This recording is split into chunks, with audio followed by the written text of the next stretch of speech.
was a million different things you could do, sound healing, and you could do, special dancing and meditation and all kinds of things.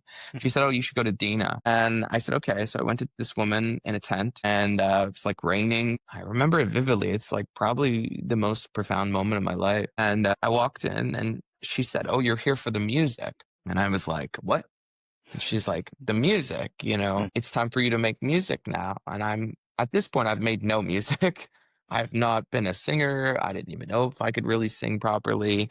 I tried to songwrite, but I wasn't good at it at all. I had no musical background, nothing. And she said to me, yeah, you were a singer in your past life. You were a famous singer and you couldn't handle it from the fame and the pressure and the people, etc. So you took your own life. When she said it, instead of me being like, oh, this woman's crazy or like, is she on drugs?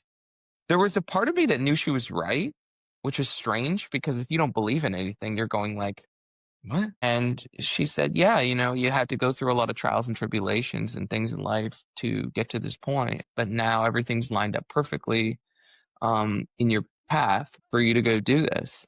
And I came back every day for about a week. I would go back to my hotel and then I'd come back to the place and we'd do, inner child work. We'd do this tapping thing. I don't know if people are familiar with it. I believe it's called EFT, where you sort of tap your meridian zones and talk to yourself. We did affirmations. We did sound healing. We did herbs. Like we tried all these different things. And at the end of the week, it was like my brain cracked open. And suddenly I started to not just see myself, but I started to see reality way differently. I would see synchronicities. Someone would mention something and then I'd see it in my reality. I would think of people and they would text me. And I was just connected more to the world and the quantum and God and just everything. I was just completely immersed in it in a way that I hadn't before. Before I was just living in my selfish, egoic mind, like just going through, just not really believing in anything. And I got back to Canada. I called my mom. I said, I'm going to go make an album now. And my mom's thinking like, sure you are.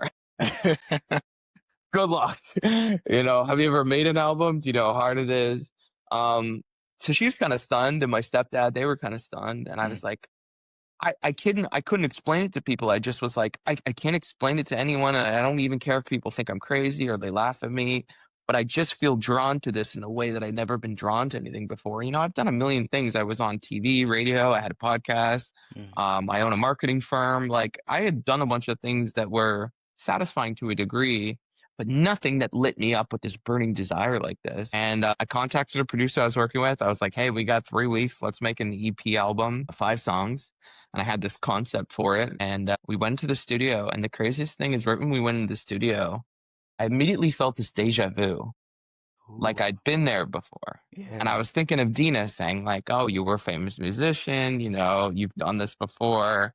And I walked into this studio and I should have been like so nervous or just confused or like, is this going to work out? Am I wasting money?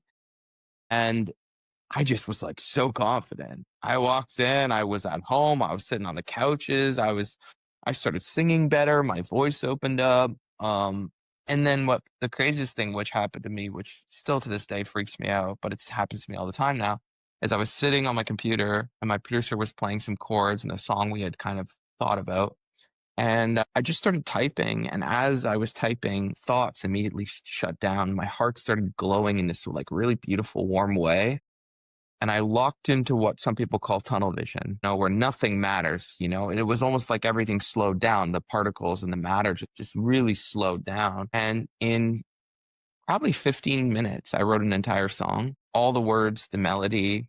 It just came out of me like an out of body experience. It was just like radiating out of me. And I remember when I finished, I just sat there kind of breathing like, what the hell was that? It was like, a channeling experience. It was like I was filled with it in a way that I couldn't explain. Even my producer was completely like, I've never seen this before, right? He's worked with tons of artists. So then we worked on that song. We put it together. I was very comfortable. I was producing. I was directing. I was like so happy. It was like I was home again. And then it was time to write the second song. And I did the same thing. We were kind of putting through the song. And then I remember I was going for a jog by the beach. And I was just kind of walking, and then all of a sudden it was like the same thing. And it's happened to me tons of times since. The lyrics and this melody just boom, right in my head. And immediately I'm running to my iPhone, like trying to like sing into it, trying to get the melody until I lose it. And we released the first album, and there's like 400 people listening the first month, more than I would have thought. And since then, I've done 20 songs and I'm at 5 million streams. I've got 3 songs on the radio. And so I've decided to just go for it, just go for it on a big scale because I believe I can. And I feel like it's my path and my Mhm. purpose.